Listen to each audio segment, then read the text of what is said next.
आज मैं आपको लेके चल रहा हूँ जटाशंकर। और ये बहुत ही फेमस, बहुत ही प्रसिद्ध वहाँ का जो शिव मंदिर है, वो मैं आपको ले जाने वाला हूँ। इसके बारे में मैं आपको बता दूँ कि यहाँ पे एक ऐसा कुंड है जो स्किन के लिए बहुत अच्छा है। तो बाकी की जानकारी मैं वहीं बताऊँगी कैसा है। तो आगे की जर्नी में आपको दिखाऊँगा कि कैसे जाएंगे। अभी मैं सतना में खड़ा हुआ, तो सतना के सिविल लाइन से बसें मिलती हैं, जो कि यहाँ से आप जाएंगे तो छतरपुर में आप बस चेंज कर सकते हैं। तो आगे वहाँ पे कहाँ बस मिलेगी, कितना किराया लगेगा, वो मैं आगे की जर्नी में आपको बताता हूँ। फाइनली हम जटाशंकर मंदिर के लिए रवाना हो चुके हैं और ये हम बस में बैठ चुके हैं। तो हालांकि मैं सतना से निकला हूँ, तो सतना से कम 144 किलोमीटर की दूरी पर है, जो कि लगभग 3-3.5 घंटे के लगभग टाइम लगता है। वहाँ से हम छतरपुर जाएंगे। छतरपुर से तकरीबन 55 किलोमीटर है, तो वहाँ से वाया बस जाएंगे। इस रूट में हमें जो है तो बागेश्वर धाम पड़ता है, जो कि बमीठा से बागेश्वर धाम के लिए जा सकते हैं। यह बागेश्वर धाम का स्टॉप बना हुआ वहाँ से भी है। और इसी रूट पे हमको जो है तो खजुराहो मिलेगा, जो कि बमीठा से हम जा सकते हैं। बमीठा से 11 किलोमीटर की दूरी पर खजुराहो है। तो अगर आप इस रूट पे जाते हैं तो एक दिन में तो घूमना मुश्किल होगा, लेकिन आप कम से कम 1 या 2 दिन का टाइम लेकर जाएं, जो आप रुक सकें।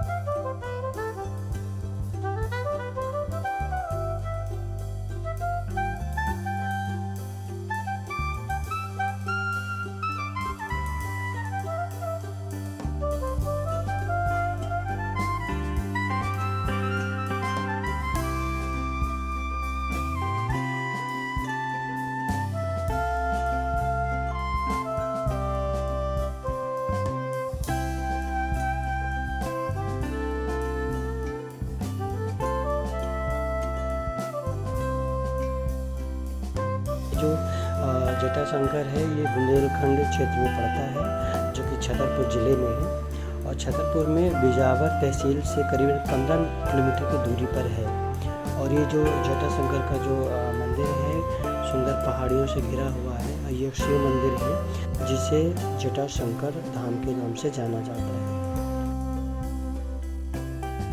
और इस अति प्राचीन मंदिर में विराजित भगवान शिव का हमेशा गौमुख से गिरती हुई धारा से जलाभिषेक होता रहता है। ये मंदिर धार्मिक आस्था का बड़ा केंद्र है। फाइनली हम यहाँ पे पहुँच चुके हैं और 6.5 घंटे के बाद मैं यहाँ पर पहुँचा हूँ। तो मैं बस आया हूँ, बहुत सारी बसें, मुझे कम से कम 2 बसें चेंज करनी पड़ी और मैं यहाँ पहुँच गया हूँ। तो यहाँ आप अगर सतना से छतरपुर जाते हैं तो वहाँ 200 रुपये आपका लगता है टिकट। और अगर यहाँ पर आते हैं तो समथिंग 70 या 80 रुपये के लगभग छतरपुर से आपको जटाशंकर का लगता है। यहाँ से आने के बाद आप प्रसाद वगैरह ले सकते हैं। ये देखिए बहुत सारी दुकानें हैं।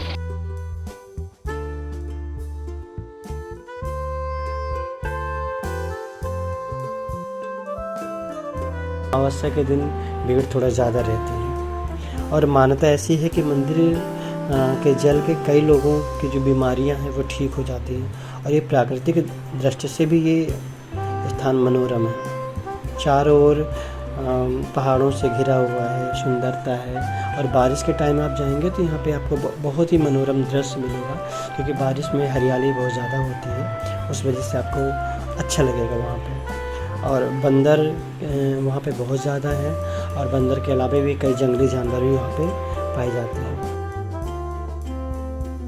ये इलाका बहुत बड़ा नहीं है। जैसे ही बस आपको स्टैंड पे उतारेगी, तो बस स्टैंड के सामने से ही आपको जो है सारी दुकानें दिखना स्टार्ट हो जाएंगी। तो जैसे ही बस से आप उतरेंगे तो आप उतर के यहाँ से प्रसाद वगैरह ले सकते हैं, मिठाई वगैरह ले सकते हैं। वैसे मैं आपको बता दूं कि यहाँ की मिठाइयाँ बहुत अच्छी होती हैं। ये सामने आप जो देख रहे हैं टीन शेड, यहाँ पे आप बैठ के खाना वगैरह भी खा सकते हैं, आराम कर सकते हैं। और ये मुख्य प्रवेश द्वार है। जब जैसे ही आप एंटर करते हैं तो भगवान शिव का मंदिर है यहाँ पे। और ये सामने आप देख रहे हैं एक नंदी दिख रहा होगा। तो मुझे किसी ने यहाँ पे बताया कि एक यहाँ पे नंदी इसी जगह पे हमेशा बैठा रहता था, जिसके 3 सींग थी और 3 आँखें थी।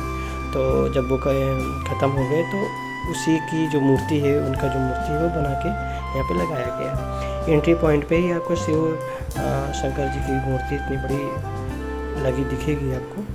और यहाँ पे पहले तो काफ़ी लोगों ने बताया कि यहाँ पहले कोई भी ऐसी ख़ास व्यवस्था नहीं थी, लेकिन धीरे धीरे डेवलप होते होते सारी चीज़ें हो गई। तो यहाँ पे अगर आप रुकना चाहें तो रुकने के हिसाब से धर्मशाला वगैरह भी बनाया गया है। बहुत से लोग यहाँ पर आके के भंडारा वगैरह भी करते हैं, तो भंडारे के लिए भी आप यहाँ पे ऑफिस खुले हुए हैं, तो कुछ आप पैसे जमा करके सारा सामान प्राप्त कर सकते हैं बनाने खाने का। तो वहाँ से आपको हो जाएगा सारा काम। यहाँ पे लोग भंडारा कराते हैं। यहाँ से स्टार्टिंग पॉइंट है, सीढ़ियाँ लगी हुई हैं और आपको यहाँ पे आने के बाद ऐसी कोई परेशानी का सामना नहीं करना पड़ेगा। जैसे कि अगर आप टॉयलेट जाना चाहें तो टॉयलेट के लिए भी सारी सुविधाएं हैं।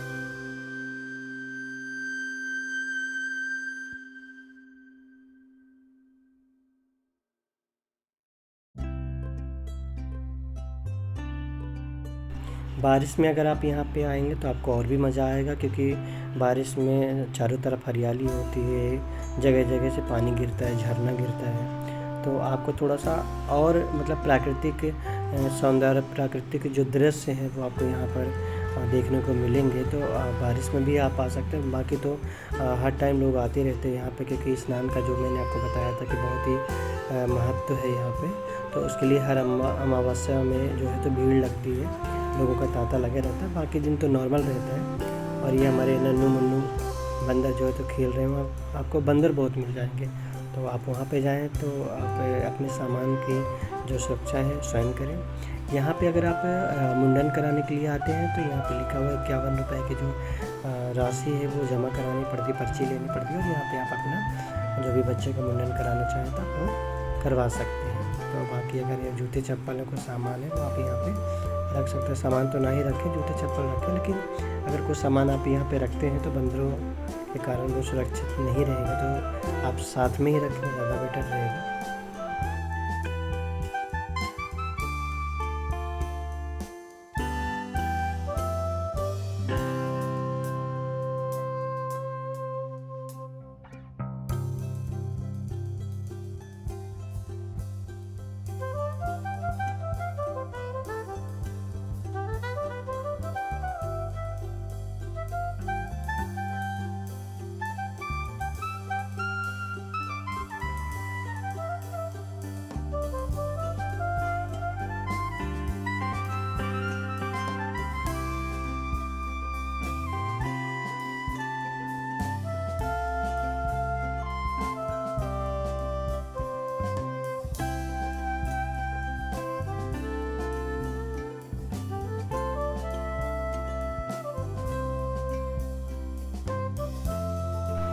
जैसे आप आएंगे तो यहाँ पे आप रुक सकते हैं। यहाँ पे बहुत सारी बेंचेस लगी हुई हैं, तो आप यहाँ पर आकर बैठ सकते हैं। यहाँ बहुत सारे आपको पंडित मिलेंगे। अगर आप पूजा अर्चना करना चाहते हैं, सत्यनारायण की कथा वगैरह करवाना चाहते हैं तो वो आप करवा सकते हैं। जो उनके अपने जो चार्जेस है वो आपको बताएंगे वहाँ पे। और यहाँ पे जो नववधू जो जोड़ा होता है शादी का, तो वो यहाँ पे लोग आते हैं, पूजा वूजा करवाते हैं। और ये आप देख रहे हैं ये अखंड ज्योति थी, जो कि जब से मंदिर बना हुआ तब से आज तक वो जो ज्योति है वो जल रही है, बुझी नहीं है। और ये एक एंट्री पॉइंट है, जहाँ मैंने कुंड के बारे में जो मैंने बताया था, तो ये एंट्री पॉइंट है। बहुत सारे जो रेलिंग्स लगी हुई हैं, तो मतलब आप इसी से अंदाज़ा लगा सकते हैं कि कितने लोग आते होंगे। तो ये पूरी लाइन लगती है यहाँ से अमावस्या के दिन। तो अमावस्या के दिन अगर आपको भीड़ पसंद नहीं है तो आप अवॉइड कर सकते हैं। बाकी दिन आएंगे तो आपको जो नॉर्मल भीड़ दिख रही है वीडियो पे, इसी तरह की भीड़ रहती है हमेशा।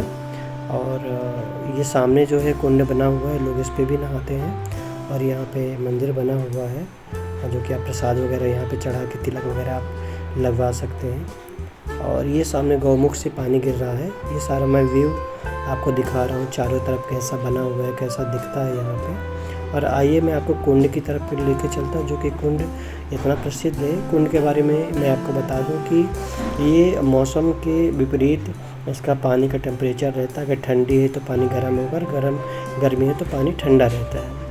और ये आप देख सकते हैं इसमें 3 कुंड बने हुए हैं। तीनों कुंड में अलग अलग धारा का जो पानी है रहता है। और मानता है कि इसका जो पानी है कभी भी ख़राब नहीं होता है। और ये जो पानी तीनों कुंड से नहाने से आपका जो स्किन का जो प्रॉब्लम होता है, वो यह सफ़ेद दाग होता है जिसको विटिलिगो बोलते हैं, तो वो यहाँ पे बहुत जल्दी ठीक हो जाता है। और मैं आपको आगे दिखा देता हूँ कि जो शंकर हैं जो यहाँ पे प्राकृतिक रूप से प्रकट हुए हैं, और उन्हीं की पूजा अर्चना यहाँ पर होती है।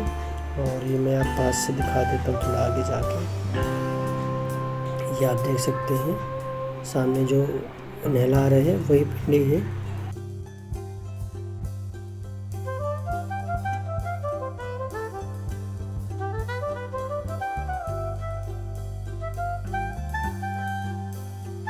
यहाँ पे स्नान आप करते हैं तो आपकी जो बीमारियां हैं, कई बीमारियां जो होती हैं वो आपके यहाँ पर ठीक हो सकते हैं। खासकर स्किन की जो बीमारी है वो यहाँ पर बहुत ही जल्दी ठीक हो जाती है, चाहे वो जैसी भी स्किन की बीमारी हो यहाँ पे ठीक हो जाती है। और वहाँ का जो निर्माण की जो कहानी है, वहाँ के जो पंडित जी है उनके द्वारा उन्होंने बताया है कि मंदिर जो है तो 14वीं शताब्दी का है।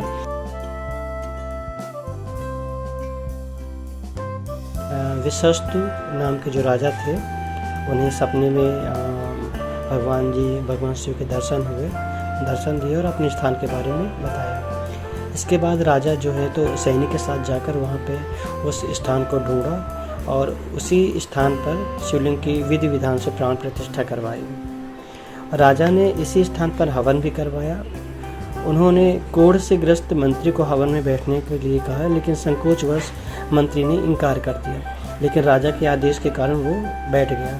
कहा जाता कि हवन की शुद्धिकरण प्रक्रिया में जब मंत्री को लेप किया गया तो चमत्कारिक रूप से मंत्री का कोढ़ ठीक हो गया। तब से ही ऐसी मान्यता है कि मंदिर के जल से लोगों की बीमारियां ठीक हो जाती हैं। और यहाँ तक एक डाकू की प्रचलित कहानी है कि बुंदेलखंड में एक खूंखार डाकू मूरत सिंह की जो दहशत थी वहाँ पे काफ़ी थी, लोग वहाँ बहुत डरते थे। उस क्षेत्र में लोगों का अगवा करना, फिरौती करना, रकम वसूलना, वो सब पूरे इलाके में आतंक फैला हुआ था। साहूकार और व्यापारी जो हुए उसके नाम से बहुत घबराते थे। तो उस डाकू को सफ़ेद दाग हो गया था। एक बार डाकू मूरत प्यासा जंगल में भटक रहा था। इसी दौरान उसने मंदिर के 3 कुंडों का पानी पी लिया, जिससे उसका सफ़ेद दाग एकदम ठीक हुआ। तभी उसको भगवान शिव की प्रतिमा नजर आई और वो समझ गया कि चमत्कारिक शिव मंदिर है और यहीं से कृपा हुआ है। कहा जाता है इस घटना के बाद डाकू का हृदय परिवर्तन हो गया और उन्होंने लूटपाट और डकैती छोड़ दी है। और ये जो है तो अगर यहाँ पहुँचने के लिए मैं आपको बता देता हूँ कि मध्य प्रदेश की राजधानी भोपाल से ये तकरीबन 330 किलोमीटर दूर पड़ता है। और भोपाल से आप छतरपुर आ सकते हैं, बस से आ सकते हैं, ट्रेन से आ सकते हैं। छतरपुर जिला मुख्यालय से जटाशंकर लगभग 55 किलोमीटर तथा बिजावर तहसील से 15 किलोमीटर की दूरी पर है। यहाँ से आप बस से, टैक्सी से या अपने खुद के वाहन से आप जा सकते हैं।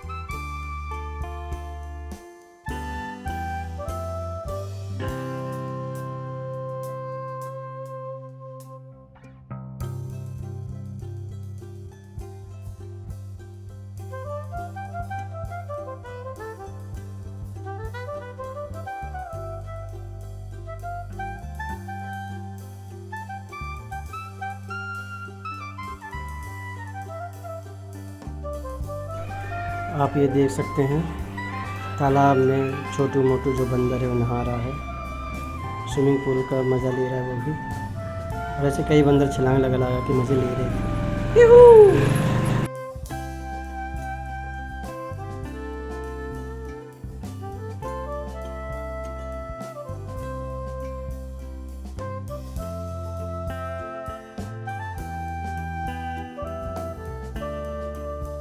दिन में बहुत कड़क धूप थी, लेकिन शाम होते होते बादल आ गए थे तो एक सुहाना मौसम हो गया था। तो सफ़र का मज़ा थोड़ा दुगना आनंद आ गया था मुझे। और बस जाते जाते मैं आपको एक बस दिखा देता हूँ कि किस बस में हम बैठे हुए। ये हमारी बस थी, बहुत ही छोटी थी। और ये हम वापस जा रहे हैं अपने घर। रात का वक्त हो गया है, तकरीबन 10:30 बजे। हम सुबह 6 बजे निकले थे और रात के 11:30 बजे तक घर पहुँचे।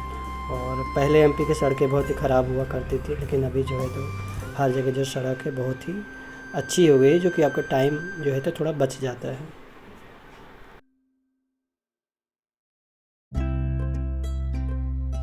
अगर मेरा वीडियो आपको पसंद आया हो तो आप प्लीज़ वीडियो को लाइक करें, शेयर करें एंड सब्सक्राइब करें। जय हिंद, जय भारत।